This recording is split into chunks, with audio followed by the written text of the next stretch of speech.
اعوذ باللہ من الشیطان الرجیم بسم اللہ الرحمن الرحیم الحمدللہ رب العالمین سبحانک لا علم لنا الا ما علمتنا انک انت العلیم الحکیم صلی اللہ علی النبی الامی وآلہ وسلم۔ السلام علیکم ورحمۃ اللہ وبرکاتہ۔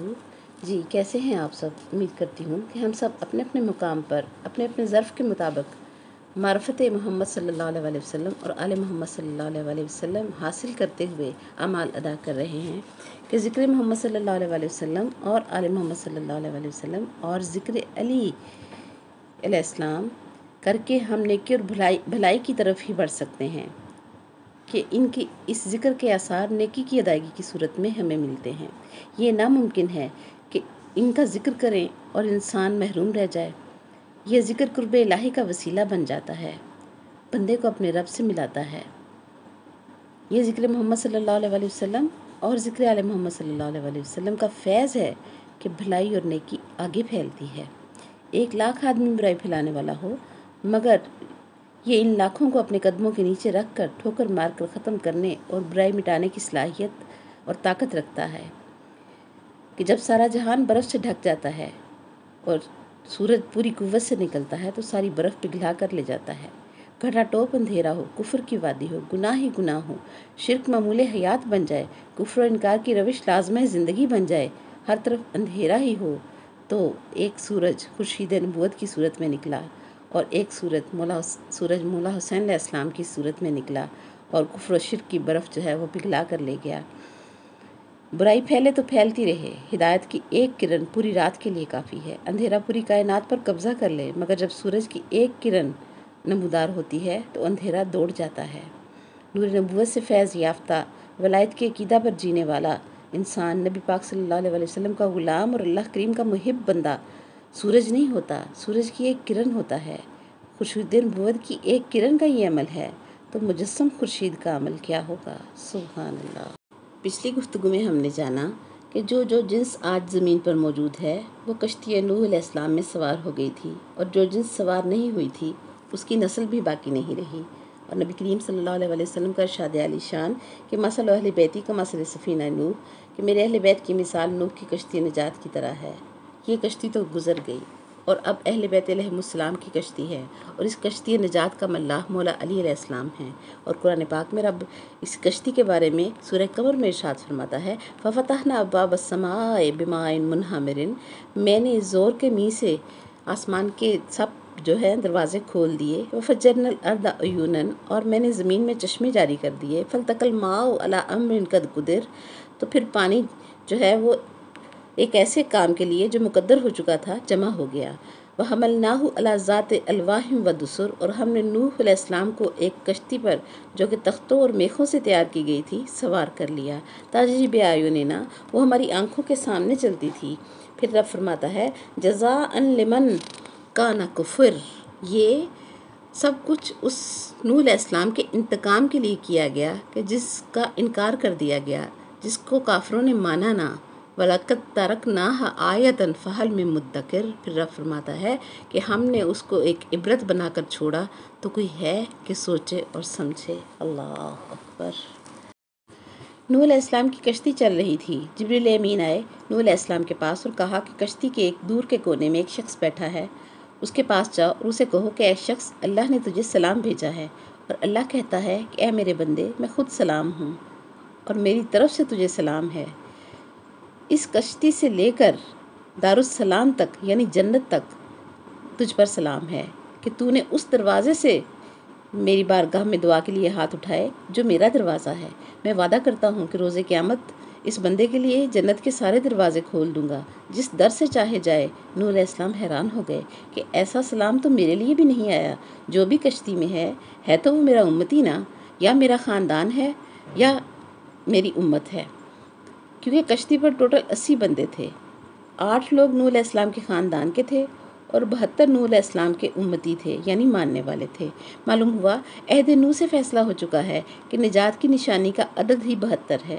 نوح علیہ السلام کے دل میں خیال آیا اور جبریل علیہ السلام نے دیکھا کہ نوح علیہ السلام کے ماتھے پر پیشانی پر سوچ کی لکیریں ہیں، تو جبریل علیہ السلام نے کہا کہ اے نوح علیہ السلام، آہستہ آہستہ جائیں اس بندے کے پاس اور غور سے سنیں کہ وہ بندہ کچھ ورد کر رہا ہے، سنیں کہ اس کی ورد زبان کیا ہے۔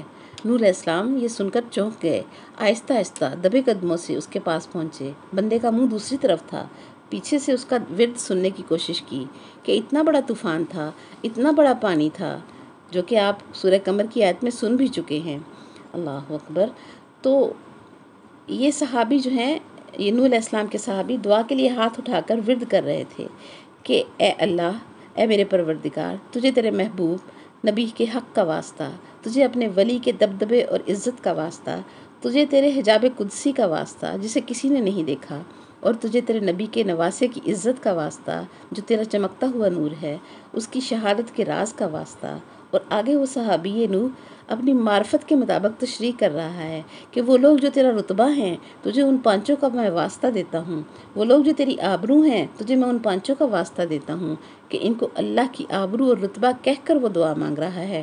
اور عہد نوح علیہ السلام میں واضح ہو گیا کہ ان کے بغیر دین اپنانا اللہ کریم کو بے رتبہ کرنا ہے، بے آبرو کرنا ہے۔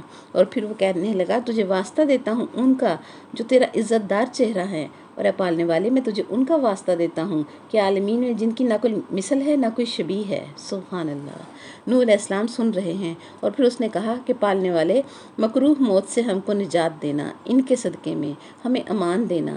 نوح علیہ السلام نے کندھا ہلایا، اس نے دیکھا تو تعظیم کے لیے کھڑا ہو گیا کہ سرکار، آپ نے خبر ہی نہ ہونے دی۔ نوح علیہ السلام نے کہا، پہلے یہ بتاؤ تم ان پانچوں کو کیسے جانتے ہو؟ اس نے کہا، سرکار، دو چیزیں ہیں، آپ نے ہم سب سے ان پر ایمان کا اقرار نہیں لیا تھا؟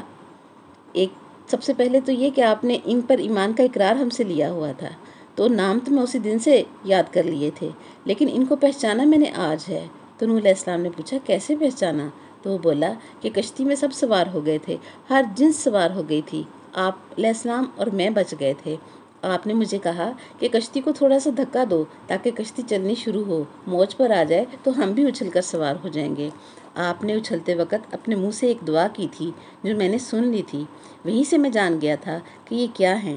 نوح علیہ السلام نے کہا، میں کیا کہہ رہا تھا؟ عرض کی، آپ کا ایک پاؤں کشتی پر تھا اور ہاتھ کشتی کے کنارے پر آپ نے رکھ کر آسمان کی طرف اپنا سر اٹھا کر آپ کہہ رہے تھے کہ اے پروردگار، تجھے واسطہ اس کا جو تیری خدائی میں تیرا امین ہے، جس کا نام محمد مصطفیٰ صلی اللہ علیہ وآلہ وسلم ہے، اور تجھے اس کا واسطہ جو گزرے ہوئے زمانے والوں کا بھی ایمان ہے، گزرے عالمین کا بھی ایمان ہے، جو اس دنیا میں رہنے والوں کا بھی ایمان ہے اور آخرت والوں کا بھی ایمان ہے، جس کا نام علی مرتضیٰ ہے۔ اور اے پالنے والے، تجھے اس کا واسطہ دیتا ہوں جو تیری امینہ ہے، زمینوں پر بھی آسمانوں پر بھی امینہ ہے، جو ظاہرہ ہے، نوریہ ہے، زہرہ ہے، بی بی صاحبہ سلام اللہ علیہ کے لقب دے کر واسطہ دے رہا ہے۔ نوح نبی علیہ السلام نے، حالانکہ ان کو نام لینے کی اجازت بھی تھی، لیکن پھر بھی انہوں نے نہ لیا۔ 5 اولو العزم نبی جو ہیں، وہ ان کو بی بی فاطمہ الزہرا سلام اللہ علیہ کا نام لینے کی اجازت اللہ کریم نے دے رکھی ہے۔ نوح علیہ السلام، ابراہیم علیہ السلام، عیسیٰ علیہ السلام، موسیٰ علیہ السلام اور محمد الرسول اللہ صلی اللہ علیہ وآلہ وسلم، ان نبیوں کو اجازت ہے کہ بی بی صاحبہ کا نام لے سکتے ہیں، اور کوئی نبی ان کا نام بھی نہیں لے سکتا۔ لیکن بی بی صاحبہ نے اپنے حقداروں کے لیے اجازت مانگی کہ ان کو میرا نام لینے کی اے اللہ کریم اجازت دے دے۔ نبیوں کو اجازت نہ تھی، لیکن ہر مودت رکھنے والے کو، ہر محبت کرنے والے کو اجازت اللہ کریم سے لے کر دی۔ اللہ کریم نے وجہ پوچھی تو بی بی صاحبہ نے عرض کی کہ ان کے دلوں میں میرا حسین رہتا ہے۔ بی بی صاحبہ کے واسطے کے بعد نوح علیہ السلام نے اس مجتبیٰ کا واسطہ دیا جو کہ ولایت والوں کے لیے تیری امان ہے، اور مولا حسین علیہ السلام کے لیے نوح علیہ السلام نے عرض کی اس کربلا کے مالک کا واسطہ جو تیرے چھپے ہوئے راز کا امانت دار ہے۔ سبحان اللہ۔ اب سوچیں کہ کشتی نجات ہے کس کی؟ نوح علیہ السلام کی، اور نوح علیہ السلام ساری خدائی کو بلا رہا ہے کہ جو میری کشتی پر آئے گا نجات کا ضامن، میں اس کی نجات کا ضامن ہوں۔ 6 مہینے دن رات پانی پر رہے گی، سب کے رزق کا ضامن نوح علیہ السلام تھے، اور زمین کے ہر جنس کے رزق کی ضمانت نوح علیہ السلام دے رہے ہیں، یعنی خدائی کی بقا نوح علیہ السلام کی مٹھی میں ہے۔ پھر بھی نوح علیہ السلام واسطہ اس خاندان تطہیر کا دے رہے ہیں۔ سبحان اللہ۔ بہت غور طلب بات ہے یہ مقام۔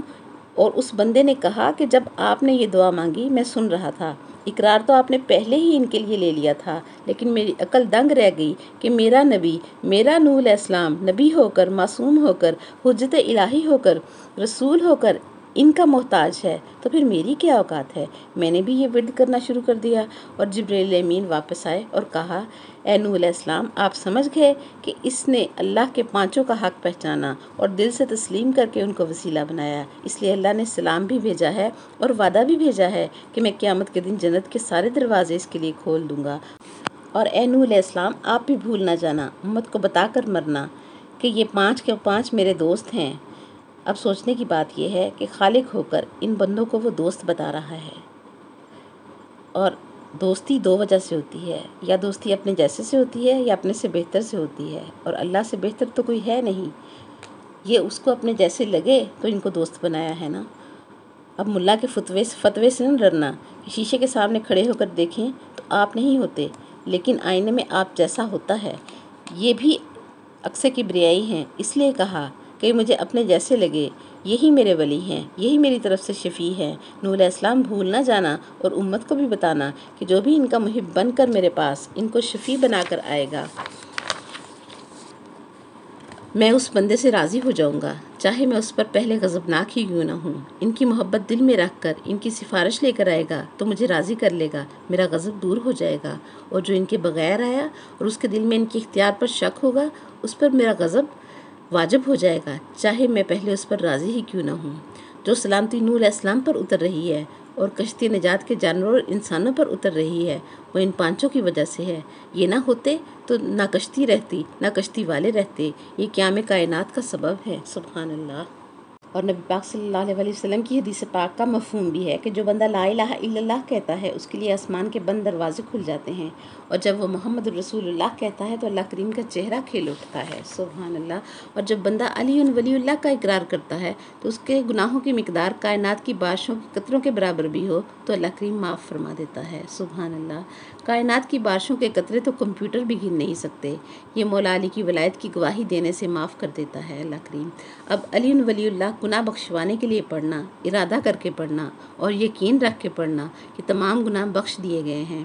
یا تو آپ لوگ اپنے معصوم ہونے کا دعویٰ کرو، اگر گناہ گار ہو اور مانتے ہو کہ ہم گناہ گار ہیں تو پھر ولایت علی علیہ السلام کی گواہی کلمے میں دیا کرو، تاکہ رب خوش ہو کر تمہیں معاف کر دے کہ علی حق ہے، اور باطل کو تو سوچنا بھی باطل ہے، دل میں خیال لانا بھی باطل ہے۔ شراب پی کر نماز پڑھنا اگر باطل ہے تو نماز پڑھتے ہوئے دل میں شراب کا خیال آنا بھی باطل ہے، اور اگر علی علیہ السلام کی ولایت حق نہ ہوتی تو گناہ بخش دینے کی خوشخبری نبی پاک صلی اللہ علیہ وسلم ہمیں عطا نہ فرماتے کہ مولا علی علیہ السلام کی محبت دل میں رکھنا نیکی ہے، زبان سے اقرار کرنا اور اپنے عقیدہ و عمل کا حصہ بنانا بہت باعث فخر اور برکت ہے کہ صاحبان ایمان کہلانے کے لیے کل ایمان کی محبت شرط ہے، کل ایمان کی ولایت پر یقین شرط ہے۔ اور قرآن میں سورہ مجادلہ میں اللہ تعالیٰ ارشاد فرماتا ہے، اولئک کتب فی قلوبہم الایمان، ان صاحبان ایمان کی نشانی یہ ہے کہ ان کے دلوں پر ایمان میں نے لکھا ہے۔ رب کا فرمانا کتب فی قلوبہم الایمان، یعنی اللہ نے ہمارے دلوں میں جو ہے علی لکھا ہے۔ ایمان کیا ہے؟ نبی صلی اللہ علیہ وسلم کی حدیث موجود ہیں۔ اب علی علیہ السلام کو کلمے، اذان اور نماز سے نکالنے والا سوچے کہ اللہ کی تحریر مٹانے کی ناپاک کوشش کرتا ہے۔ مولا علی علیہ السلام اور مولا حسین علیہ السلام کی ذات میں طلسم ہی یہ ہے کہ یہ اللہ کی تحریر ہے۔ جو باپ ہے وہ علی علیہ السلام اللہ کی تحریر ہیں، اور بیٹا حسین مولا اللہ کریم کی تقریر ہے، اسی لیے ان کا نام مٹانے سے بھی نہیں مٹتا، دونوں نہیں مٹتے کہ چراغ نور بجھاؤ گے ہم بھی دیکھیں گے، غم حسین مٹاؤ گے ہم بھی دیکھیں گے، غم حسین میں یزداں کا خون ہے شامل، خدا کا خون بہاؤ گے ہم بھی دیکھیں گے۔ آج کے لیے اتنا ہی۔ وآخر دعوانا ان الحمدللہ رب العالمین۔ سبحانک اللہم وبحمدک ونشہد ان لا الہ الا انت نستغفرک ونتوب الیک۔ السلام علیکم ورحمۃ اللہ وبرکاتہ۔